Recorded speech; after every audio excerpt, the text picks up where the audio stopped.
And he says, at the beginning, when they started organizing, only 10% of the students were against the tuition hike. And they spent a long period of patient work, of escalating action, of involving more and more people and organizing them, convincing more and more, everyone bringing their friends in, convincing them, until there were massive general assemblies of thousands which ultimately voted for this movement. I think it's good to talk a little bit more about how this was done. So first of all, obviously, they went to the campuses, they talked to every single person about the tuition increase and tried to convince them. And by the way, unlike 2012, today, far more than 10% of the students support Palestine. Far more. I've been out here talking to people, talking to them about whether they support a student strike. They're not all here today, which is unfortunate, but probably more than half of the people I spoke to said they're in favor of a student strike.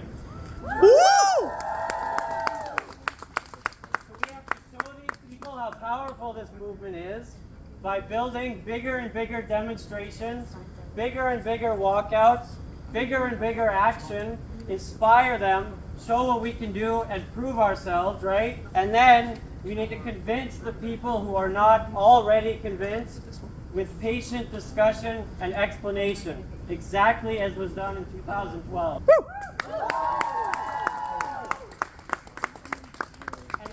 2012, this was an amazing movement. This massive involvement of hundreds of thousands of people who really felt that the movement was theirs, that they had a democratic say in all the decisions, that they really genuinely had control. And so you had this massive kind of outpouring of energy and anger onto the street. You had, again, hundreds of thousands on the streets. At the peak of the movement, there was so much revolutionary energy that all you had to do was make a Facebook post and 30,000 people would show up to your demo. There were night demos every night, tens of thousands of people. There were even very creative things like anti-strike demos and things like that, where people would role play as if they were against the strike, naked demos, all of this. But you see the creativity of people when they're involved in a movement that they feel is theirs. And it was not just discussion of the tuition increase. They discussed broader questions. They linked the movement to a broader struggle all over the world.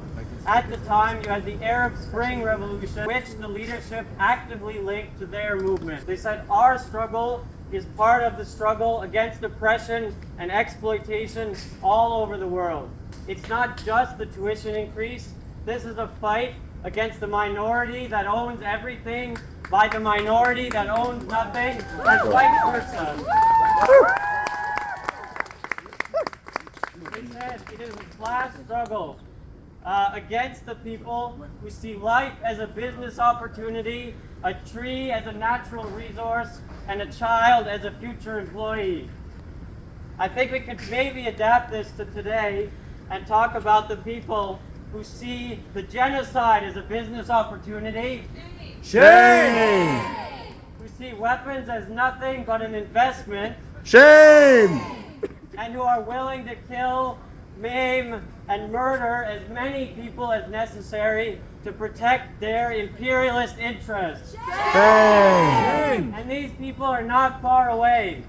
They sit on the board of governors of this university. Shame! We have a former executive of Rogers. I think he's the president, right? Lashemi. There's also several former bank executives of banks that were invested and are invested in the Israeli war machine. Shame! So how can we expect these people to do anything out of the goodness of their hearts? All they understand is one thing, which is profit, which is money, and so on, right? They do not care about anything else, especially not the lives of ordinary people, which they have nothing but contempt for. Shame!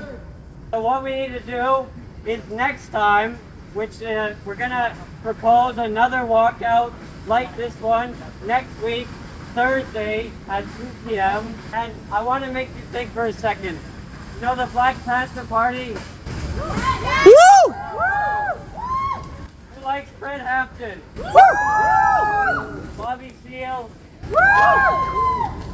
were amazing revolutionaries who understood how to fight oppression and saw it as a class struggle, and they had an amazing method that they used to build a movement.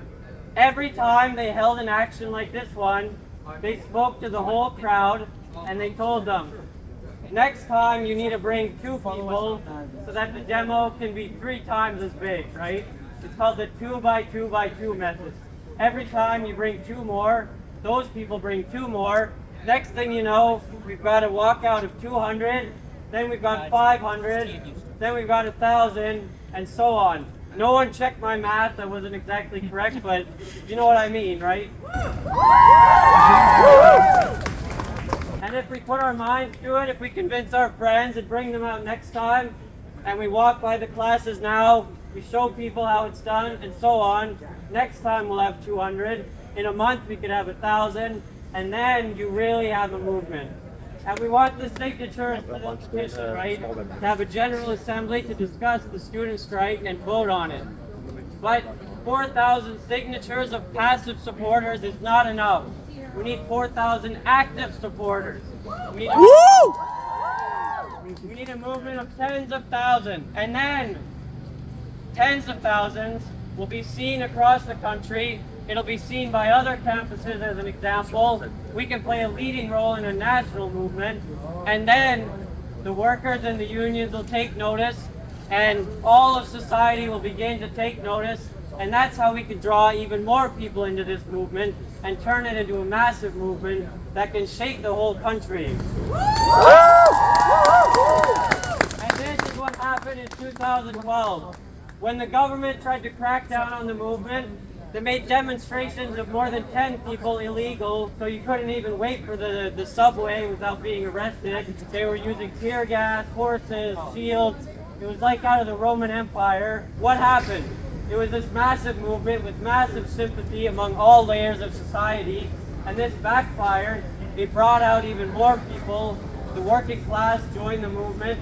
You had people in the streets banging pots and pans, old people, young children, and so on. And all of this on the basis of beginning with a small group like we have today and patiently building the movement. So this is what we have to do. We need people to actively organize with us.